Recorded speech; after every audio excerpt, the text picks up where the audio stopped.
তালহা ভাইও এখন এনিমে মারার পর এই ডায়লগটা মারে না যে আমি সিজন 2 এর প্রো প্লেয়ার। 12 লোল গেমারও এখন আর আগের মতো ইমোশনাল ভিডিওগুলো আপলোড করে না। কাব্য ভাইও এখন আর কোনো লাইভ স্ট্রিমারের সাথে নুব প্র্যাঙ্ক করে না। হাসির রাজা পররুবেল আর বটলা নাহিদ আগের মতো একসাথে ফানি ভিডিও আপলোড করে না।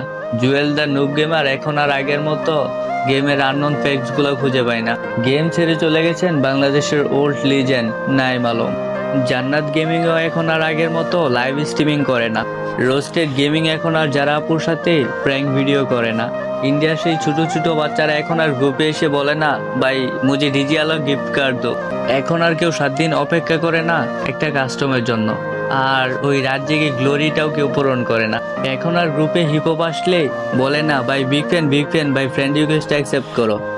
দিন দিন সবাই এই গেমটা ছেড়ে চলে যাচ্ছে। হয়তো একদিন আমিও এই গেমটা ছেড়ে চলে যাব। গেমটা পড়ে থাকবে প্লে স্টোরের বুকে।